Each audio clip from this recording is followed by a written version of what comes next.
ദുബായിലേക്കുള്ള സന്ദർശന വിസകൾ ഇനി അത്ര എളുപ്പത്തിൽ ലഭിച്ചേക്കില്ല. വിസ മാനദണ്ഡങ്ങൾ വീണ്ടും കർശനമാക്കിയിരിക്കുകയാണ് ഇമിഗ്രേഷൻ അധികൃതർ.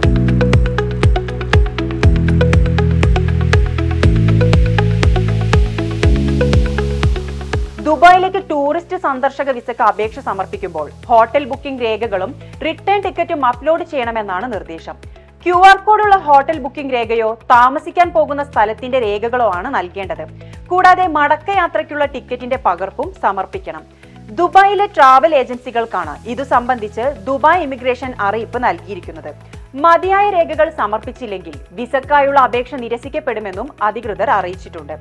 ഓൺലൈനിൽ വിസയ്ക്ക് അപേക്ഷിക്കുമ്പോൾ തന്നെ ഇമിഗ്രേഷൻ വെബ്സൈറ്റിൽ ഹോട്ടൽ ബുക്കിംഗ്, റിട്ടേൺ ടിക്കറ്റ് രേഖകൾ എന്നിവ അപ്ലോഡ് ചെയ്യാൻ ആവശ്യപ്പെടുന്നതായി ട്രാവൽ ഏജൻസികൾ അറിയിച്ചു. എല്ലാ രാജ്യങ്ങളിൽ നിന്നുള്ളവർക്കും വിസ നിബന്ധനകൾ ബാധകമാണെന്നും ഏതെങ്കിലും പ്രത്യേക രാജ്യത്തിനായുള്ള നിബന്ധനകളല്ലെന്നും നിർദ്ദേശത്തിൽ വ്യക്തമാക്കിയിട്ടുണ്ട്. അതേസമയം GDRFA വെബ്സൈറ്റിൽ മുഴുവൻ രേഖകളും സമർപ്പിച്ചിട്ടും വിസ അപ്രൂവൽ ലഭിക്കുന്നില്ലെന്നും ആക്ഷേപമുണ്ട്. കൃത്യമായ നിർദ്ദേശം ഇക്കാര്യത്തിൽ ലഭിക്കാത്തതാണ് ആശയക്കുഴപ്പത്തിന് കാരണമെന്നാണ് ട്രാവൽ ഏജൻസികൾ പറയുന്നത്. സന്ദർശക വിസയിൽ എത്തുന്നവർക്ക് ബാങ്ക് അക്കൗണ്ടിൽ മതിയായ ബാലൻസ് ഉണ്ടാവണമെന്ന നിബന്ധന നേരത്തെ അധികൃതർ മുന്നോട്ട് വെച്ചിരുന്നു. എന്നാൽ റെസിഡൻസി വിസയുള്ളവരുടെ ബന്ധുക്കൾക്ക് ഇതിൽ ഇളവുകളുണ്ട്.